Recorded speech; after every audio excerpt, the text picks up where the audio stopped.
Thank you, everybody, for coming to the Aaron Torres Podcast YouTube page. If you could do me a quick favor, see that little black subscribe button at the bottom of your screen?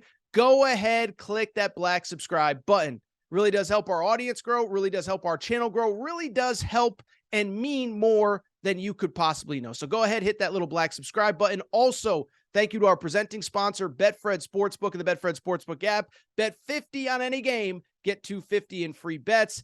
Thank you again to Betfred. Thank you again to you. Now, here's the video that you came here for. I do want to switch gears, and I want to get to a topic that you guys and girls just love this time of year, and that is the college basketball transfer portal.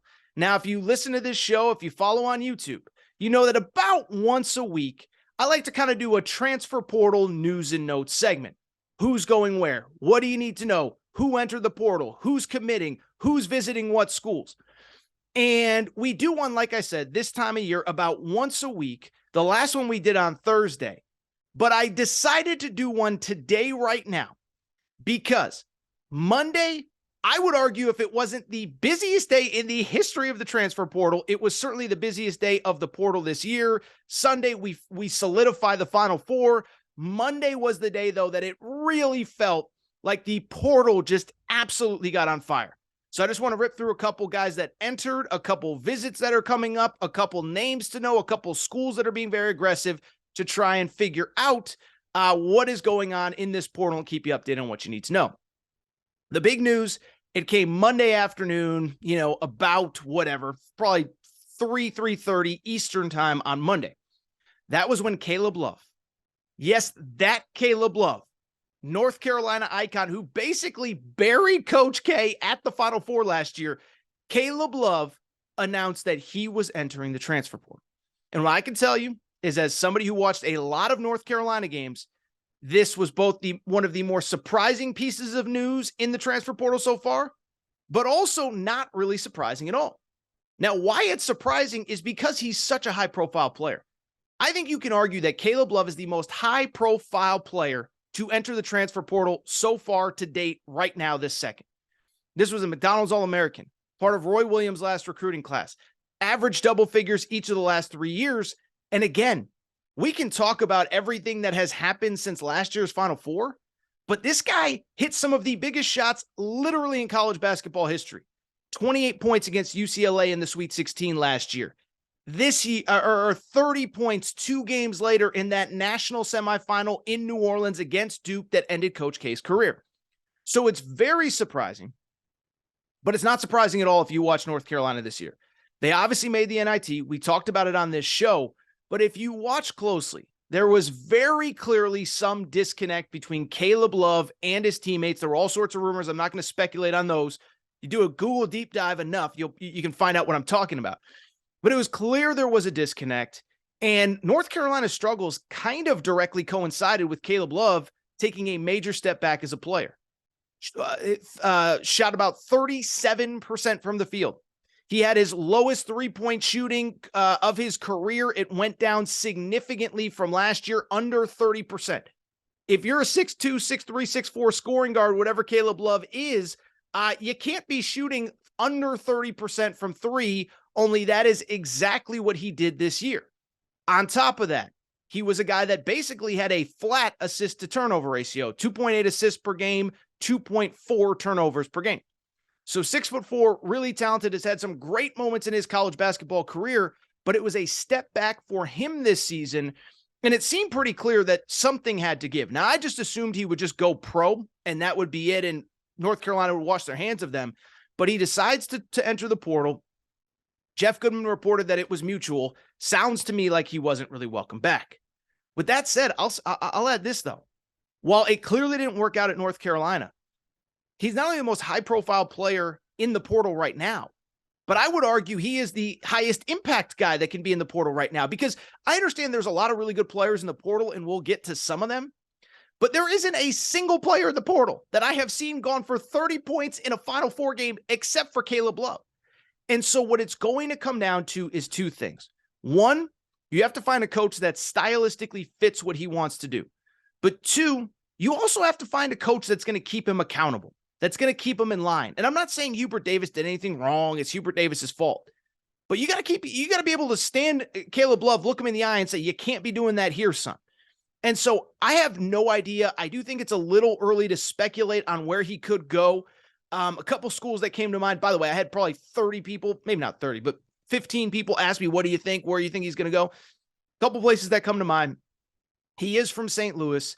I actually think he'd be perfect in that Dennis Gates up-tempo system that he ran this year. They're going to need guards. Most of their best players were seniors. Now, some of them do have a little bit of eligibility left with that COVID year, but they need dudes. He's from the state of Missouri, and I think Dennis Gates is the kind of coach that's going to hold him in line. Just because Dennis Gates doesn't say a lot, you don't hear him say a lot of stuff, that guy has the pulse of his team, and he keeps everybody in line, and he commands respect in that locker room. So that's one place I thought of. I would say Alabama. They're always so guard-centric. They're going to lose Brandon Miller. They're going to need some scoring pop from somewhere. They don't have those McDonald's All-American one-year difference makers coming in after this year. Mark Sears is out. Dom Welsh is out. Does it make sense to add him? Javon Quinterly may be back. Namari Burnett is back. But none of these guys have the scoring pop that Caleb Love does. So Alabama's one that comes to mind. A couple Arkansas fans have asked me, I don't see a fit at Arkansas. I don't see a fit at Kentucky with all of those star guards coming in, DJ Wagner, Rob Dillingham, etc. But I think it's a little too early to speculate. But Caleb Love is a big, big, big name to enter the portal.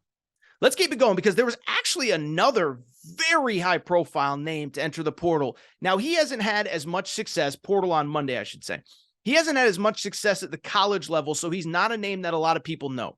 But Kel'el Ware, for you recruiting buffs, is a mega name to enter the portal. 6'10", just finished his freshman year at Oregon, originally from the state of Arkansas, and he is a freak athlete with freak potential. I remember hearing Paul Biancardi say that he believed that of everyone in the 2022 recruiting class, Brandon Miller, Nick Smith Jr., Anthony Black, Cason Wallace, that he believed that Kel'el Ware had the highest upside of anybody. But he's from Arkansas. He goes out west. Oregon has a veteran front court, and Folly Dante's still there. Nathan Biddle's still there, and it just didn't work out. And so now you have a guy with lottery potential that is probably going to come back east. But this is a huge name, and this is a guy. He can step in on any court, any team tomorrow and be a starter, be a rim protector. The offense needs work, but the talent and skill is there. The big thing for Kel'el Ware, it's about motor. It's about effort. This has been something going back to his high school days that has always been questioned. I just said Paul Biancardi said he had the highest upside of anybody in the 2022 class. Well, many scouting people, and I'm not going to quote Paul Biancardi because I don't know if he said this part, have kind of said, like, if he can get the motor going with it. And so it's going to take a coach that is going to push him, that is going to challenge him, that is going to make him compete every single day. But if you can get that out of him, he is a lottery type talent. I'm not even kidding when I say that. Now, in terms of schools, again, feels a little early to speculate on where he would go. He's from Arkansas. My guess is he comes back east, probably to an SEC, ACC type school. One thing I would say, I don't get the sense that Arkansas would be a fit right now. And I know he's from Arkansas, but I've heard from multiple sources through the years the high school recruitment didn't click between him and Coach Muss, not blaming him, not blaming the coaching staff, but they didn't feel like it was a good fit a year ago. So I don't know if they would circle back a year later and try to make it work. Even though he's from Arkansas, I don't know that he's the right fit. Don't think it would be Arkansas, but if I had to guess, somewhere in the SEC, maybe a Florida State type school, probably in the southeast portion of the country. I just mentioned Arkansas. And so what I want to do now is talk a little bit about some of the schools that are really aggressive in the portal and some names that I'm hearing in terms of certain schools. Arkansas, I just said a minute ago, I don't think they're going to be in the Kel'el Ware sweepstakes. I don't really see it making sense from the Caleb Love sweepstakes. But I'll tell you, Arkansas right now, one of the most aggressive teams in the portal. Now, it's worth noting, this specific year at Arkansas, I don't think they're going to be as aggressive. I suspect a lot of the guys from this year's team will be back next year. Remember, this year they had to replace 11 of their 13 scholarships. It's not going to be quite as many this year. Couple names that have been linked to Arkansas. One, they did have a visit with Quincy Oliveri on Monday. He is a guard from Rice, smaller guard, about 6'2", 6'3", power guard, veteran kid, really good player. Averaged 19 points per game. He just finished his senior year, so he's got that extra COVID year. But this was a guy that averaged 19 points per game this year, 16 points per game as a sophomore during that COVID year, and is a very good three-point shooter. Obviously, anybody who followed Arkansas knows three-point shooting was a little bit of a struggle this year.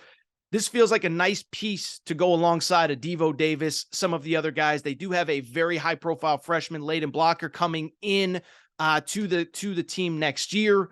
But Quincy Oliveri visited with the school earlier this week. Suspect, if I had to bet money on one guy being a future Hog, it's probably this guy. A couple other names that have been linked loosely to Arkansas. One, there is a transfer, kind of fits the same bill as I just said about Quincy Oliveri.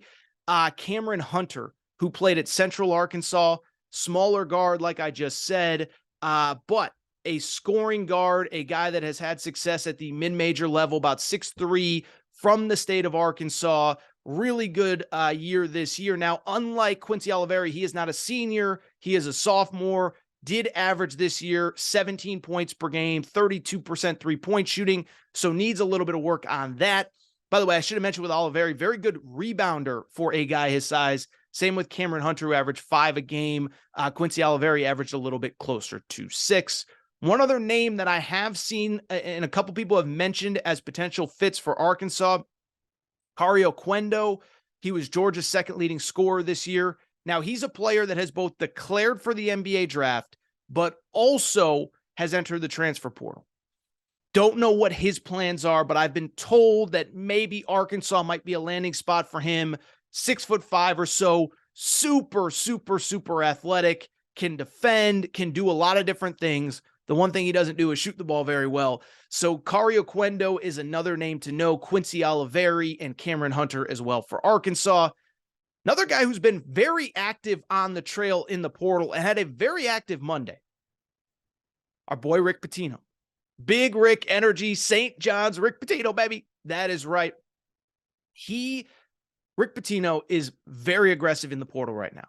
He actually had visits with 2 very high-profile players on Monday. One is Nick Timberlake, a kind of a guard wing from Towson.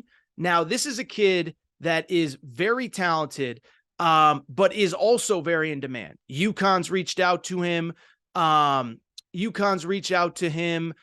He's actually already scheduled a visit with North Carolina, so he will be visiting North Carolina at some point in the future. Averaged 18 points per game this year. A fifth-year guy that will be going into his 6th year of college basketball. Shot 42% from 3 this year. Nicholas Timberlake reportedly was set to visit with St. John's on Monday. Oh, by the way, St. John's was also set to meet with Chris Ledlum, a guard from Harvard. Averaged 19 points per game there. So Rick Pitino being very, very, very aggressive in the portal. And just a couple other news and notes before we get out of here. One, a name that has all of a sudden gotten very interesting, and I don't know that I really understand why. Puff Johnson. So Puff Johnson played at North Carolina these last few years. He actually had a very nice national championship game last year against Kansas. And there's buzz that, he released the list the other day. I forget if it was Joe Tipton or who put it out, but very interesting list that came out. Apparently Kentucky has reached out. Apparently Indiana has reached out. He's a big 6'8" wing. I think there's some scoring potential in there, but we haven't necessarily seen it at North Carolina. 4.5 points per game this year, 2.5 rebounds per game, 6'8" wing. His brother Cam Johnson plays in the NBA, so he's got the NBA bloodlines. This is a guy, I'll be honest, I don't really see, I certainly don't see a Kentucky fit for him with Justin Edwards, the 5-star McDonald's All-American coming in. But apparently John Calipari is trying to add a little depth on the wing. But Kentucky has reached out. Apparently Indiana has reached out as well. Puff Johnson, a name to know. And then let me finally say this. We did get a commitment that is of note, in my opinion, on Monday. That's John Tonji, who played this last year at Colorado State. 6'5" kid, fourth-year guy, just finished, his fourth year in college basketball, was a big part of last year. Remember, Colorado last year got an at-large bid. Colorado State at-large bid, 6 seed, lost to Michigan State in round 1. They came back this year. They had a bunch of injuries, but John Tonje had his best season individually. 15 points per game, 4.7 rebounds, 6'5", super athletic. He committed to Missouri. On Monday. This is the first one for Dennis Gates. I thought Dennis Gates did as good of a job as anybody in the transfer portal last year. This year, strikes early with John Tonje, another guy. Like Caleb Love, difference is obviously he's already committed, but John Tonje, I thought, was a perfect fit. Athletic, wants to get up and down. He can play at the high major level. Mountain West is one step down, and he was an all Mountain West kind of guy, 15 points per game, a pretty good three-point shooter, 39% this year. So John Tonje, you want a name that I think can have an impact next year in the SEC, this guy is that. I think that's it for this segment of the Aaron Torres Pod YouTube channel. Make sure to subscribe. We're going to be doing a lot of these, a lot of transfer portal stuff, Final Four stuff. Make sure you're locked in here. Also, make sure to listen to the Aaron Torres Pod, 3 episodes a week, every single week.